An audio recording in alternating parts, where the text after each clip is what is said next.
You're about to listen to the Timey-Wimey Tea Time Podcast, a geekyantics.net and allgames.com production. Find out what everyone's talking about. The Doctor, of course. Doctor Who? Exactly, that Doctor. Join us live at www.twitch.tv/geekyantics. That's GEEKYANTICS. Hang out with us, ask questions, laugh, and have at it. We can't wait to hear what's on your minds and hearts. Tiny, whiny tea time.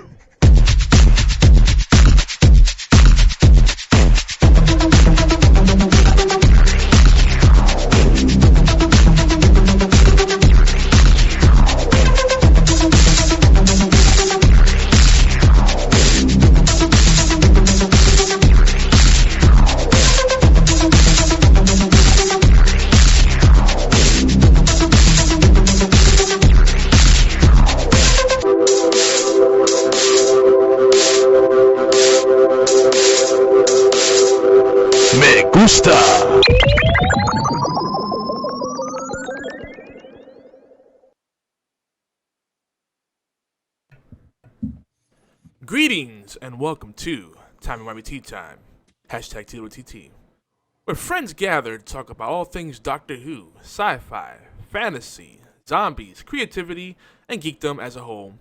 This is episode 21 for those keeping track.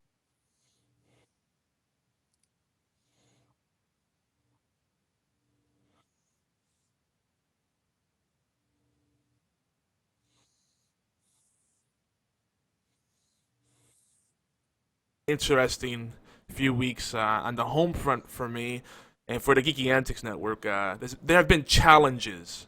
We'll call them adventures, though. We'll put a positive spin on them, but we'll get to that. I guess a little brief introduction here. I'm not even going to go through the usual spiel, but my name is Yomar Lopez, and I'm known as YogiZilla on the interwebs. Friends IRL call me Yogi. So good to meet you. If you're new to the show, I promise you, it's usually a lot more upbeat and less salty.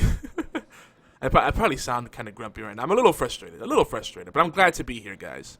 But besides me, you're also getting, this is a package deal. So you get Yogi, aka Yomar, and you also get a gentleman by the name of Fatal Blades, or Oolong. You take your pick. I'm used to saying Fatal, so that's how I call him Oolong. Mostly I call him Bro. Yeah. What's going on, bro? It makes it a lot easier, doesn't it? It does. Hello, interwebs. And bro is definitely a term of endearment for me. I mean, I'll respond to anything except for like a call that's late to dinner. All right. It always comes back to food, doesn't it? Oh, yeah. Guaranteed. But, yeah, I just kind of wanted to just cut through the usual introductions because we have a lot to cover. And I think we're not even going to take an intermission. There won't be a musical intermission this episode. We're just going to just kind of strong arm it, go through it, because I'm scared that we're going to like really get into a good discussion. I'm going to lose internet connection. Yeah. But Oolong was there for the ride. He saw what happened beforehand. It was pretty ugly. Yeah. It's very reminiscent of the TARDIS exploding. It's just, it is that terrifying. Oh, and that's a callback, by the way, to Mind Robber. An episode I think we'll be revisiting again, especially once we get our next guest on the show. Actually, our first guest on this show, our first official guest, the producer and hopefully part of the cast of Doctor Who Dark Journey audio drama from AM Audio Media. Now, Oolong, do you notice I sound a little warmer today? You do. It must be the snowpocalypse lifting. Yeah, I realized a thing here. I have a microphone that's a side address microphone. I always knew that. But with the particular acoustics and the way I had things laid out, I was sounding kind of tinny. It's still picking me up, but it didn't sound very warm. So now I just realized, this microphone works best when you're just up on it and pretending it's a snow cone or ice cream cone, whatever you like. So the only thing is you're probably going to hear me mouth breathing every now and then. So I'm trying to be mindful of that. little behind the scenes there. But let's talk about some of the lovely things that we'll be discussing today during tea time. And I'm going to say tentatively because I don't know if we're going to get through to even the first half of the show. But we're going to try. At first, I thought I was going to be alone on the show. So you guys lucked out because when I'm alone and I don't have adult supervision, things happen, and I go into the tangents from I don't know where. But folks, we're still in trouble. Who's the adult? Oh gosh, right? Who's the designated driver? There is no one's appointed. We're just drifters in a post-apocalyptic world who listen to people randomly. Sometimes it's a guy with a beard. Sometimes it's a woman with a sword. Sometimes it's a woman with short hair. Like, it reminds me of my favorite, one of my favorite Doctor Who moments where he sits there and he busts open the psychic papers. Like, this says, I am a rational and reasonable adult entirely. And it's like, oh, I found a lie so large even the psychic paper can't handle it. I always like when the psychic paper fails. It doesn't happen often, but when it does, you're like, crap. That's like his go-to thing. What's he gonna do now? Sonic screwdriver the situation? But alright, so here we go. The little roadmap or star map of what we have planned for today. The first half, we're gonna do our usual. Before we go deeper, we just banter a little more and share some quick tidbits, some announcements for the show and our network, Geeky Antics. We also want to thank, real quick, and we don't do this enough, but we're also on All Games. We want to thank the folks over there for supporting the show. But more on that in a bit. Then we'll do our Who News segment, which is our Whovian and Geeky News. We're going to try to keep that short today so we can go more into the round table discussions. Oh, I guess it'll be a square table because it's just two of us, but we'll call it round table anyway. It's hip to be a square. It's hip to be a square, exactly. Then we'll do our Who's Who, where we give you a quick introduction to Doctor Who if you're not familiar and why we're so passionate about it. But Doctor Who is just one of the many things that we discussed on the show. It's a catalyst for our thoughts, our ponderings, our geeky musings. And then, if we're keeping on track, we'll do the Walking Dead segment, and which I've titled "The Road to Alexandria." Oops, spoilers. I mean, I don't know. I don't think anyone at this point is shocked by where they're at right now, right? But we'll get to that. There's a lot of things to look forward to. I keep saying we'll get to that. It's on the way, we promise. It is.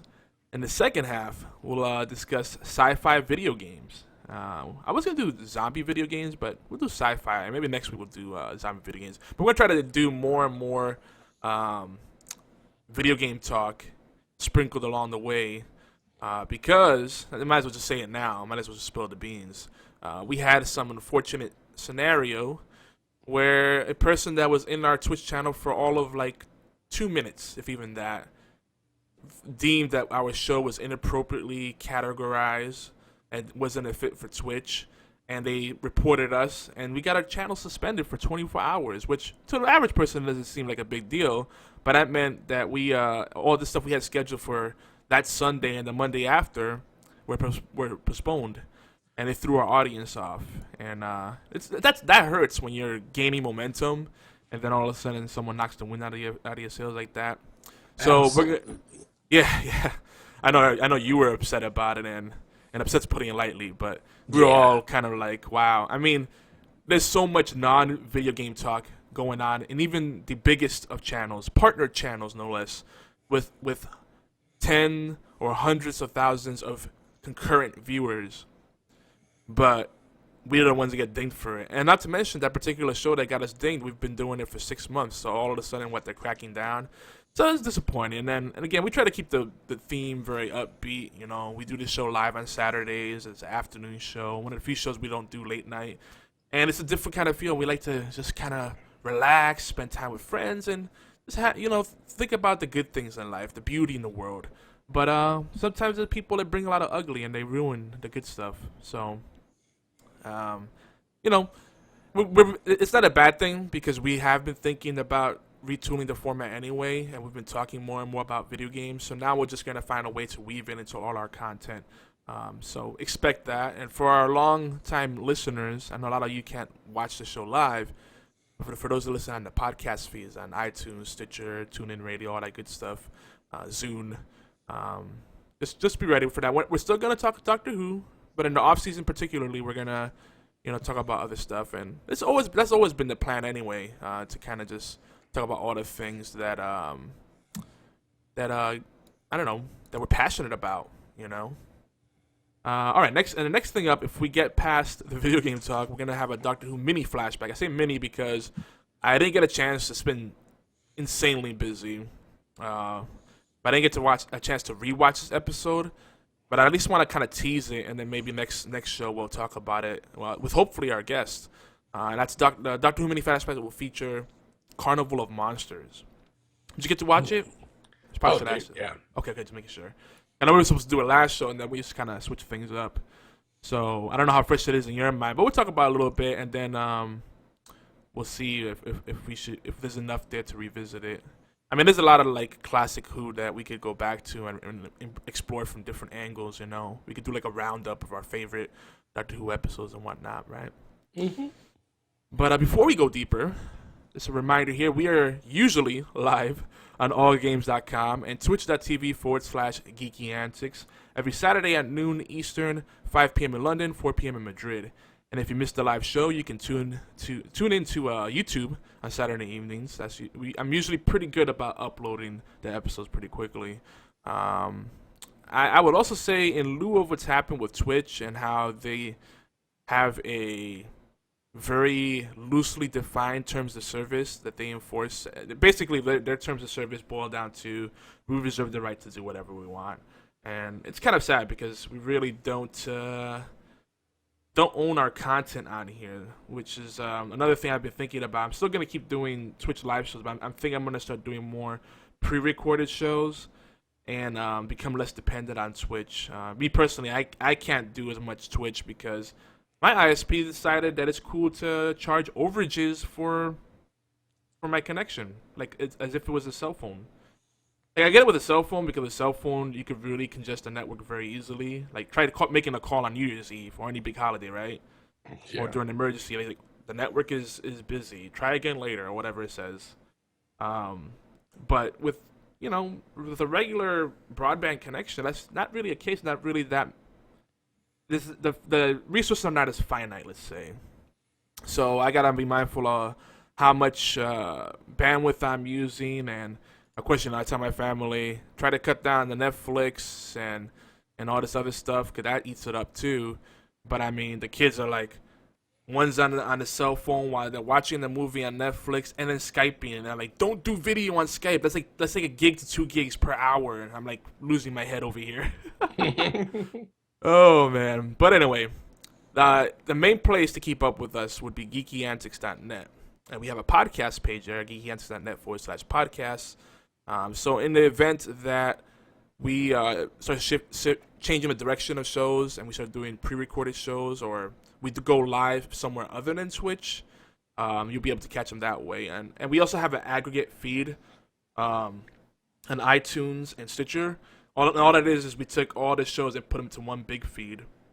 So as we start adding new shows that you may not be aware of, you'll see them popping up in that combined feed. And that feed will also feature some syndicated shows of close friends of us. I think we're going to add the B-Team podcast to that soon because I talked to Chip. Yeah. And I talked to Chip, and he's excited about like working with us in more ways. He wants me to be a podcast host on the show because they're reformatting. So it's an exciting time. It's just the timing of everything, with my connection being wonky and expensive and not having many options. As Ulan, I've been going through some struggles on the home front. Whew, I'm a little deflated. Little bit. I kind of wanted to make the balloon just a. Yeah.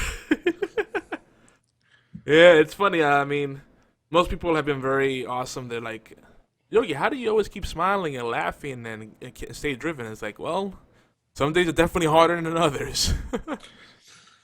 But it's nice to be here with you, brother, and with all the folks that are joining us in the ether of the internet. Another thing too. If you want to keep up with us, we've been using the hashtag TWTT more liberally when sharing The Walking Dead, Doctor Who, and other related content like flash fiction, creative writing type stuff, poetry perhaps, haikus, just to be specific. I like haikus in particular. I gotta recognize them separately from poetry, even though it is poetry, right? Yeah. Haikus are pretty epic. You should write some haikus, bro, and then we could put them on our storytelling section on Geeky Antics. I could probably do that, but it would confuse people because I would make haikus about not knowing how to do haikus. Oh my gosh, that'd be epic. You know? That'd be so meta. It's just what's happening. He says he doesn't know how to write a haiku in a haiku. Man. Or a haiku about how much you hate writing. You know, what did you do? I made a haiku about how I hate words that end in ku. Yep, there you go. And by the way, this is a random thought. A lot of people use the word love and hate so willy-nilly. So that's something that doesn't sit well with me. Like I just said it and I kind of looked down upon myself like, shame on you. Like hate's a very strong word. Dislike, mildly like. Maybe you feel meh about it. I don't know. Like I use the word hate because my vocabulary is much larger. So like, okay, if I use the word hate, it means more towards an extreme disliking.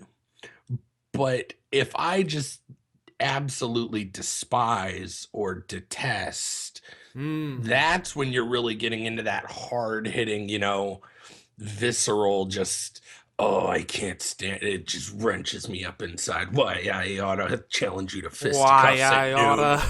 Why I oughta. Little Three Stooges bit there. No, and I agree with you. The thing is, like, what's in a word? You really gotta look at the intent behind words. That's something that's a theme we often visit and revisit. Better said, on the show. But it's just interesting because I agree. Detest, despise, deplore. Those are all very powerful words. They all start with D. How interesting. And it kind of throws back to two episodes ago when we talked about words and swords. Yes. Words can cut the same as a sword when used properly or improperly with lack of knowledge. That is so true. And I feel like social media has made it possible for us to communicate more efficiently than ever before. Except it's actually just it's making the bad habits more bad. It's making them more pervasive. People are taking less time to communicate. It's like, well, this is already fast, so let me just, I don't know, use more shorthand, abbreviating 3 and 2 letter words. Eventually, we're just gonna start making vowel sounds or guttural sounds to communicate. Like, we're gonna go back to caveman times where it's just like, what did you say? Well, that was the first 3 chapters of War and Peace, but. Oh, that's good. I mean, was that wait, War and Peace? Wait, hold on. I'm gonna probably look like a total noob here.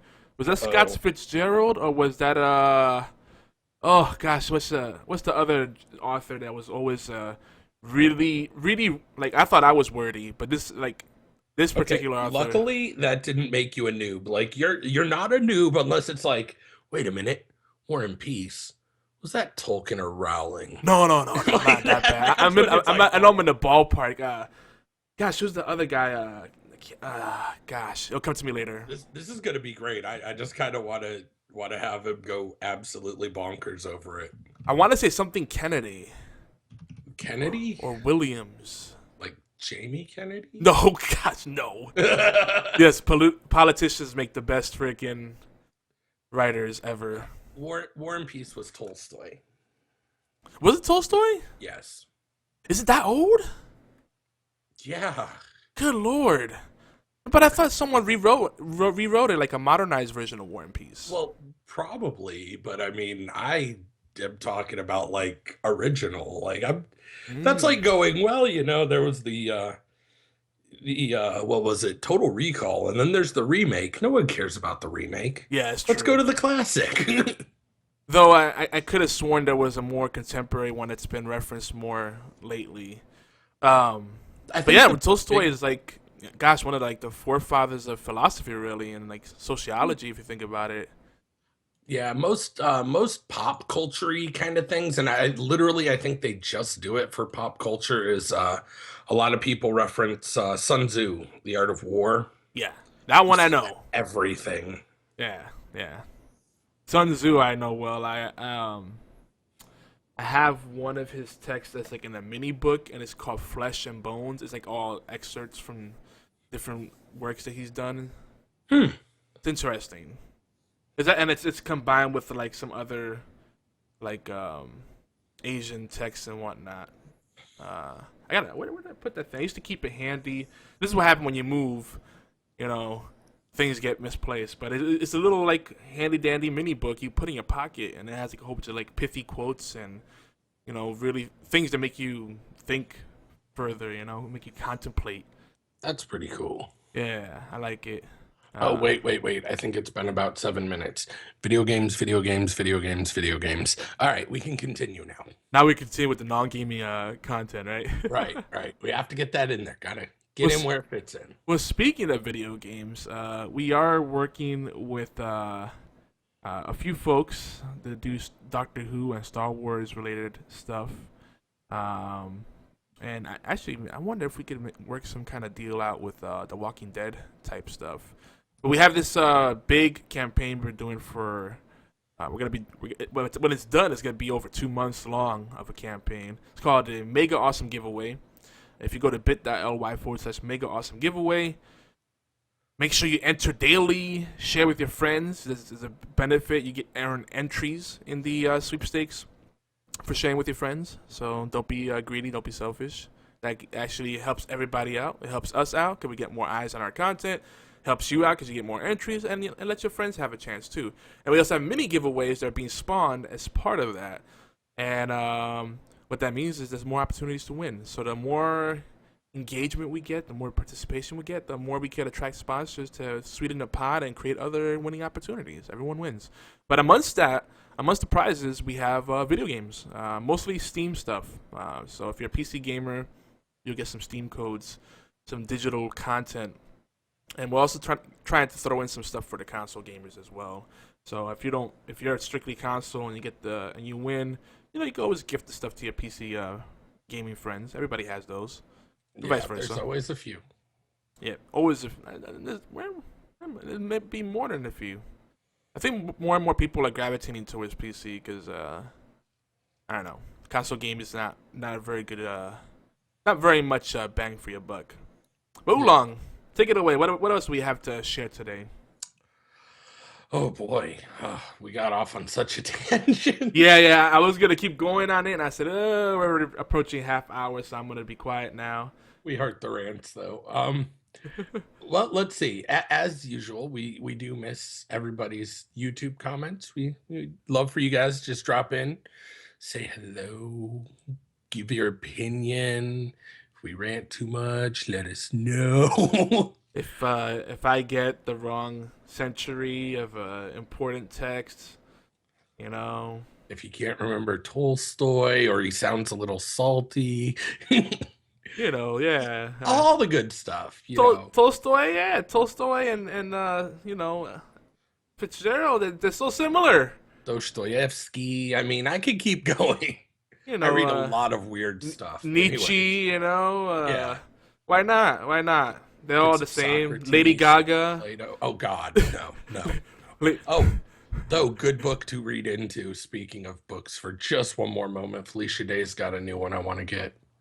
She's actually written one, and it's coming out soon. That'll be amazing. But I digress. Back to the comments that we would like to hear from you people. Now, here's something I'm kind of campaigning for. Yes, we have the comments, and comments are great. I love comments. I also really like hearing you guys speak. There's so much that can be misinterpreted in text. It's part of why I don't like this texting generation. Now I sound like an old guy, but if I can hear it in your voice, I can hear your connotation. I can hear your passion through your voice. So what I'd like to encourage is for if you don't want to leave a YouTube comment, cool. Feel a little brave, or you just want to get your voice heard in your voice, leave us a voicemail. We like to hear from you guys. We like to know what's going on with you. Maybe you can give us something to talk about. Maybe you could just directly go, guys, stop ranting. It's enough. But either way you'd like to do it, share creative ideas. Tell us about what Doctor Who means to you, or what you did or didn't see coming in The Walking Dead. Tons of options there. Feel free to leave us a voicemail. Now, in case you don't know, I'm gonna give you guys the numbers. All right, if you're calling within the US, 206-415-4987. Now, if you are one of our lovely not in the US, perhaps across the pond, anyone outside of the country, we would still like to hear from you, and we do have a number for you too. We're not leaving you out. It's 011-206-415-4987. And if say you don't want to call at all, say you are so hyped into this digital world, you could just email a short MP3, TWTT@geekyantics.net. And about try keep it under 5 minutes. But I mean, if it's super passionate and you go a little bit over 5 minutes, I'm not going to be mad. But ideally, we're looking for about like 1 minute. Get in there, get your point across, hop out. We know you got things to do, but we definitely want to hear from you. So give us that call, give us that email, give us that high five. Here, listen, self high five. There we go. Let's get it going. High fives is still very much in. I don't care what anyone says. But yeah, the YouTube comments are great, and we've had a surprising amount of engagement on YouTube. So we might be doing more with YouTube soon. But the main place is I would like to see more voicemail for sure. And of course, we have geekyantics.net. You can leave comments. You could share your stuff on there. That is our number one preferred hub. Because if everything else goes to crap, we still have that. Heck, while you're over at Geeky Antics, there's always tons of stuff to do, achievements to earn, and mega awesome giveaways to enter. I mean, so much. Indeed. Indubitably. I can't even say it. That's all, folks. Indubitably. There you go. Yes. That's why I keep you around. Right? It's not for my style or my voice. It's for my vernacular. Yes, when my diction and enunciation or pronunciation is off. I don't think I signed on for it. Oh wait, diction. Yeah. Hey, I can remember do that. I can do that. Family friendly. Remember, we keep it family friendly. That's friendly. I can handle diction. Oh my god. Now dictation, that I don't type. Can't do it. I'm terrible at it. Oh yeah, that takes a particular different kind of skill set. And, See, I knew you were gonna say it, and I hear that as you said it in Liam Neeson's voice. Like, I have a particular set of skills, and I will find you, and I will record everything you say by typing it into my computer. Don't make me get my stenography machine. It's true though, because I don't know. I could speak and type my own thoughts, but if I'm listening and typing someone else's thought, I can't be distracted by anything else. It's pretty tough. Lord Rakdos is finally joining us for a live show, and now he's having trouble with Twitch.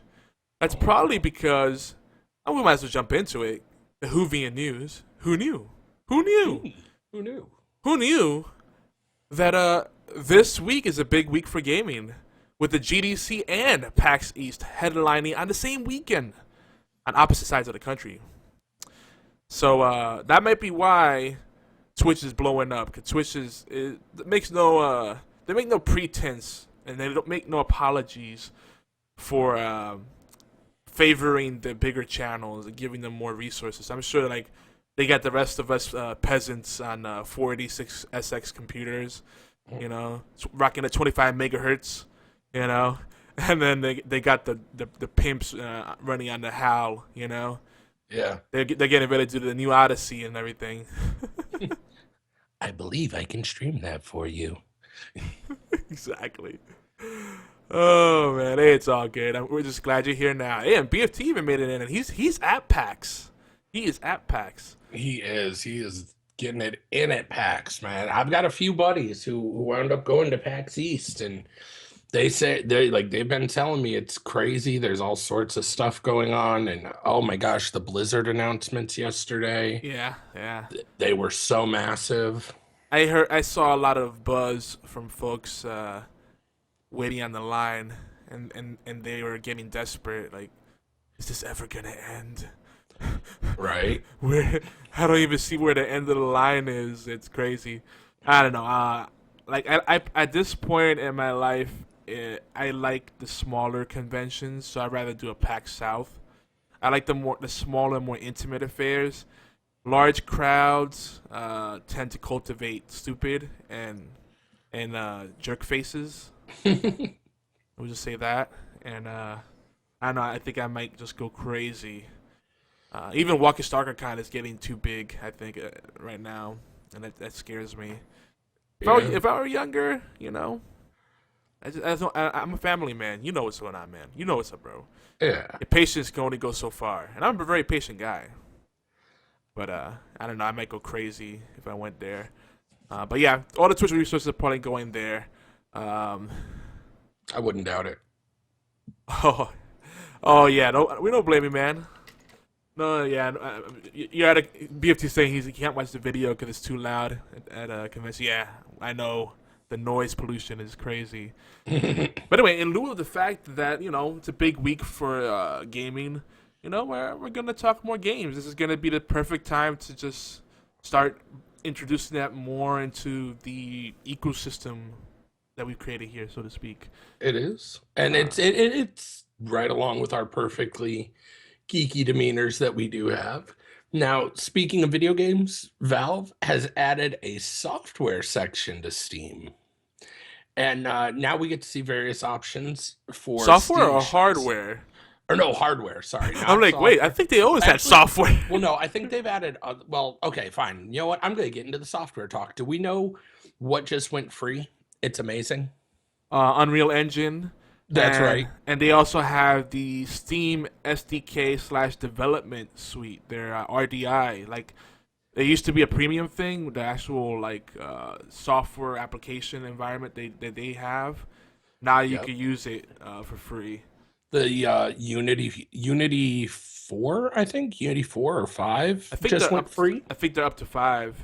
It's free now. Yeah. And Xbox is soon releasing their dev tools, I think in the upcoming next few months. So software, what up? But that's actually really good. But the difference with the consoles, though, is that consoles, it's a lot more expensive and proprietary environment, and you may not pay up front for it, but then you have to pay for the licensing, and that's where it gets killer.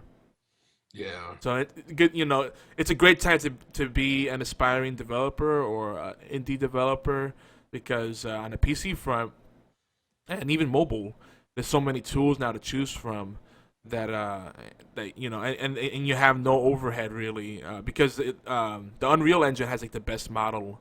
I think Unity has a similar one, and there's a few other ones out there. But what they do is they take 5% off of your revenues, which that's pure. Yeah. That's out of your profits, you're still making profit. There's nothing you have to pay up front, so that keeps your operational costs, your overhead low. So that's cool. I'm glad you brought that up, because I wanted to mention that. Yeah, I figured since I made the little software hardware snafu, it seemed like a good time to bring up some software as well. Well, I would have tried to give you a hard time, bro. Oh no, it's all good. I wasn't sure if that's what you meant. Like, wait, did I miss something? Is there a new software section? There could be. I don't know. Well, we'll have to. I'll check right now. Give me one moment. I don't even have Steam open. It's been a pretty light week for me in gaming. I've been actually being a responsible adult and getting focused on work. Oh gosh, I am getting old. Oh. But Where's the guy in the blue box?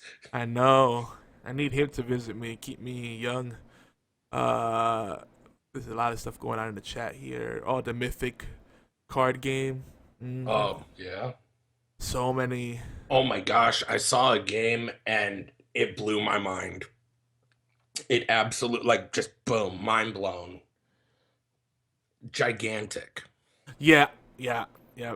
Okay, I was watching PAX East coverage, as I usually do when any PAX is going. It's either PAX East, Prime, South, whatever.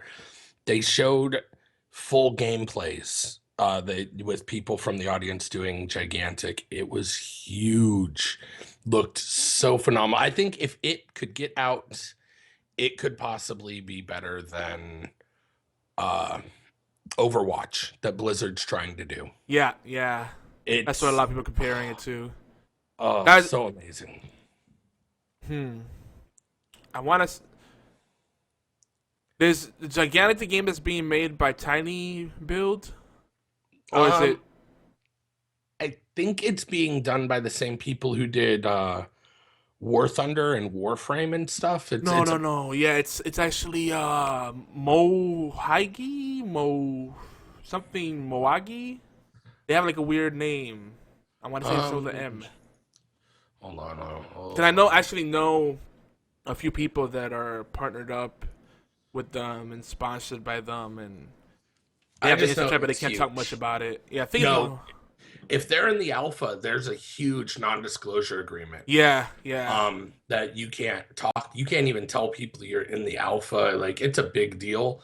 But they announced that here soon we can be looking forward to, I believe, an upcoming beta. They said coming up, and when that beta hits, I think they're going to relieve the Motiga. See, I had the right amount of syllables and the right first letter. There you go. It was ballpark. But, they said that they're going to probably be doing a beta soon, and when they do, I believe all those restrictions will be lifted. So you'll be able to talk about it, and we might even be able to see streams and stuff of it, which would be huge. Yeah. You know what I've been doing recently, though? What's that? There's something that we talked about last week, and I kind of we got to have you retouch on it. But I binged entire series 1 of a show. An amazing crossover. Do you know what I'm talking about? Crossover. Talk about Dark Journey. Yes, sir. I binged all of series 1. I was like, I'm just gonna listen to like 1 or 2 while I game. And I started a match in my game, and my match finished, and I just found myself going next episode. I forgot I was playing a game. It was so good. And they're pretty short episodes. Now, wait a minute. Did we even talk about Steam machines much? Did we talk about that at all? Or did we just go straight as the software? I mean, we kind of went off into the software tangent. I mean, the Steam machines are good, but I'm a little salty about it because we didn't see the Steam box that I had so many hopes outlaid for. I mean, right now, so many people are skeptical about this whole move by Valve. They feel like they're already abandoning it without it actually like being full launch, like a hard launch. Yeah. It's kind of like this weird, awkward alpha / soft launch phase where it's kind of like, yeah, we're doing that kind of, sort of. I mean, all these big, last year they had all these huge reveals about the direction of the company. And I don't know, they're not following through with SteamOS and their custom controller, and I don't know. To put it in Twitch speak, for anyone who does watch us on Twitch or watches Twitch in general, they basically went, hey guys, Steam's starting to do the hardware thing, Kappa. Like that's what happened. Yep, pretty much, in short. But yeah, so now they have a hardware section on Steam. You check it out. They have officially certified third-party boxes. Now, Valve is not producing any of these, in-house, but there are other companies putting them out with the, I guess, SteamOS certification or Valve's seal of approval, whatever way they're doing it. Kind of like, getting the THX logo on your product, you have to kind of go through a certification process. I don't know how stringent it is. Mhm. I don't know what the process is. It might be a loose. Hey, I want to make a Steam machine. Okay, go here you go. All right, real quick, what do you think about the controller? If we're talking about the hardware, what do you think about the Steam controller? I remember looking at it.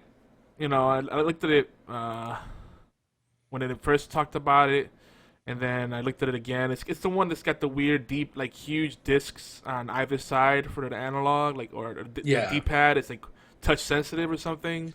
Yeah, and like I don't know. For me, it reminds me of like the old school Xbox like hamburger controllers, as we used to call them, because they looked like just a gigantic hamburger. See, I actually liked that because I loved the big, clunky Xbox controller before they came out with the S Type, whatever they called it, and I loved the huge flying saucer style Sega Saturn controller when they first like introduced real analog control. Um, but I'm weird. I know I'm in the minority. I think it's cool that people are trying to do stuff that's different, but different isn't always better. I think it'll be interesting to see how it interacts because I think the one on the right, the way it looks, the one on the right kind of seems like a touchpad you could almost use like on a laptop. And I'm Yeah, wondering if they're doing that for like a second analog stick to kind of give it a mouse control compatibility. It's one of those we're gonna have to wait and see. yeah, I can see the potential there. You have a hybrid D-pad slash touchpad style thing, but the thing is, sometimes you want that tactile response, so that could ruin the immersion. It might make you feel more disconnected. But a lot of this ties into the big, Steam VR announcement, right? Um, and that's the thing. That's the part where I'm like, VR, where it's a cyclical thing. We see Hmm. VR every 5 to 10 years, and we're just not there yet. But people Yeah. are still holding out for it. They still want to see, they still want to like see Cool World or I don't know. Cool World's probably a bad example. Tron. They want to live Tron. I don't know. But we'll see. Yeah. They want something better than Virtual Boy. We'll leave it at that. Right. It's gonna be better than Virtual Boy. I mean, they set the bar low, but I don't know. And I don't know why I thought about Cool World, but now I just want to be immersed in a cartoon world. That'd be cool, me. Yeah. I want to be made into a cartoon, so when I see myself in the mirror, I'm a cartoon avatar. See, I kind of that would be cool, but then I know the internet, and so I'm like, that might not be so cool. That could be, but then again, Yeah, it's just like everybody's jumping on this VR bandwagon. We got Project Morpheus. We got the what's the other one? Oculus that Facebook now owns, and it's cool. But I think there's so much room to innovate outside of VR. There's still like we haven't perfected artificial intelligence, map design, road design in some aspects is so underdeveloped in some games, and it's like there's so many things people could improve upon. Better matchmaking, something that's not just Elo based because Elo isn't perfect either. So many things that could be innovated upon. We start seeing glimpses of it, but then it's like we just see more of the same. Like the Nemesis system is a great idea. Why aren't we seeing more ideas like that? Focus more on the software development, the optimize for performance, getting new gameplay experiences with what we have now. That should push the envelope on the technology. But don't, I feel like this whole movement into VR is basically saying we've done everything. We're fresh out of ideas. We are unoriginal thinkers. So now let's just change how you play the games. It's so gimmicky to me. That's what doesn't sit right with me. It's like, oh, you could play with these ice cream cones in your hand and pretend they're maracas. Or hey, how about we make a controller that also reminds you of TV remote, so you could feel like you'll never stop watching TV. Sure, why not? But and I'm gonna move on. I sound really salty right now. But yes, see, BFT says too. Seems everyone is doing VR now. Yeah, you're gonna see everyone talk about freaking VR now. It's gonna be like the hip thing to do. There's gonna be, I bet you, in the next 3 months, we're gonna see like 10 new like VR Kickstarters at least. Yeah, we yeah. want to make a VR experience where you could pretend you have a life, but you really don't. all from the comfort of your bed. Oh, The Sims 6? It's optimized for you, for people that want to stay in bed all day. Oh, okay, sure. I don't know. But yeah, I'm sorry. Back, I took the spotlight away from our friends at AM Audio Media. Dark Journey, So good. radio drama for the Doctor Who radio drama. Actually, I need to follow up with Mr. I just call him Tam for short. M.A. Tamburo. Or Tamburo. I forget his name. Oh my gosh, I'm killing his name. I said it right the first time and I probably just killed it. But Tam. Yeah, we're gonna connect with him and do a blog interview and then get him on the show. Hopefully, if not, for the next show this month, for early April or mid to late April, sometime in April. Let's just say that. But we wanted to do the blog interview first to kind of tease the fact that they'll be guest hosting on Time Tea Time. But make sure you check them out. I think it's amaudiomedia.com is the website. And if you Google it, Doctor Who Dark Journey, it comes up. Right up. And it is phenomenal. Definitely, I would suggest do what I did. Catch the whole series 1. It was really well done. Like, I follow a lot of kind of fan-made, fan fiction-y stuff, but it was high quality. I was really impressed with the way they did it. And the storyline is just, it's so good. Yeah, the production value is ridiculous. All right, so we need to make up for our going deep on all kinds of fun stuff. So we're gonna skip the Who's Who. Just remember, we love Doctor Who because 50 plus years of going on all kinds of adventures through time and space, kind of a big deal. Yeah. And when we just talked about one of the big deals, radio dramas and all this fan fiction. Of all kinds, from amateur to professional, it's just great seeing such an expansive universe. But without further ado, let's talk The Walking Dead.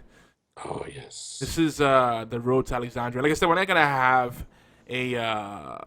gonna do an intermission today. I'm just gonna go straight in. We're just gonna make my me cutting this into different parts a little more difficult. That's okay. YOLO. So, we were talking about The Walking Dead because it's back, obviously, after the mid-season break, and it's on everybody's mind. Doctor Who's on the off-season, so people are not thinking about it as much. And people have been coming like, what do you think about The Walking Dead? Oh, let's talk more about it. Why not? This is the perfect place to talk about it because we don't really have a dedicated show for that. And I personally don't like doing dedicated fan casts because as much as passionate you are about one show or franchise, eventually you start saying the same things over and over again. For me, it's not fun. I listen to some of them, but I skip around a lot. That's just me personally, and I don't want to offend anybody. There's some great fan casts out there, but had the wiggle room, But we encompass more. Like we're all around diverse fandom geeks. Let's be fair. Indeed. I just wanted to read something in the chat here that just caught my eye. It's like I just saw a cat with a bushy tail running around. But they're talking about it as people working on mind-controlled game systems that read brainwaves. It's been done already.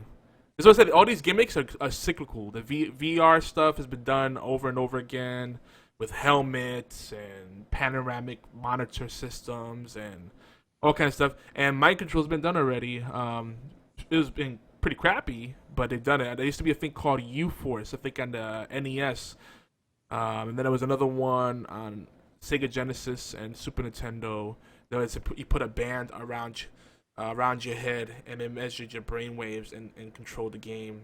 It didn't work very well, but it kind of did some stuff. And actually, U-Force wasn't mind control. It was a like panel that you put your hands over and you just kind of made gestures with your hands, almost like a power glove but without the glove. So all these these gimmicks have existed. I don't know. I feel like we stopped experimenting. One of the last time I remember video games being changed, like actually trying something fresh, was when they combined VHS with like accessories. Remember Captain Power and stuff like that, where oh my gosh, you shoot on the screen and then the toys would register the score and everything. And it was very simple, but it was fun, at least for the time. But they're trying something completely different. They're like, well, we can make it a video game, or we could just do, tape-driven gaming systems, gaming consoles.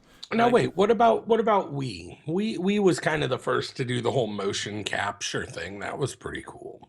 Yeah. No, I'm being brutal right now. No, I was gonna say you're being a little salty, sir. No, Nintendo. That's one thing that's why Nintendo will always have their own niche, and they don't have to compete with PlayStation and Xbox because they have their own approach to gaming. Their whole thing is the couch co-op experience, the couch party, social gathering type experience, family gaming experience, and also having really cool accessories. They always boast like the best attachment rate because they try to do fresh new takes on the gaming experience. So yeah, I give them credit for that. I was just being salty, but I feel like these other people are just kind of jumping on this bandwagon. Well, VR is a hot thing. Let's jump on there. Let's just talk to the people in marketing and see what they can come up with. What are our focus groups saying? I'm just gonna say it now. VR is gonna be the same way it was the last time it came up, and it's gonna see a decline. It's based VR is like HD DVD versus Blu-ray. It's not gonna measure up the way people want. Because people have all these thoughts and theories inside of their mind about, when I think virtual reality, I want to be like in the movie. I want everything to just seem so real. Like that word reality in virtual reality sets such a high expectation that I think it's too difficult for the technology itself to live up to.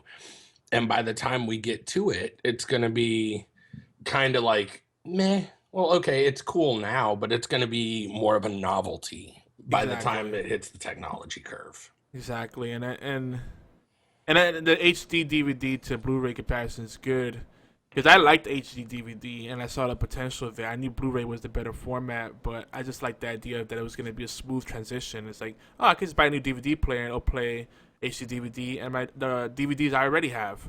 Well, Blu-ray did that too, but it was cheaper. It was better bang for your buck at the time because they were really doing some good deals. But when it comes down to it, how much content is there that supports it fully? And it just wasn't enough for HD DVD. I remember going to different press events and conventions and expos and all this stuff, and they were giving away HD DVDs, like full HD DVDs of different things. I'm like, oh, okay, cool. That was the swag.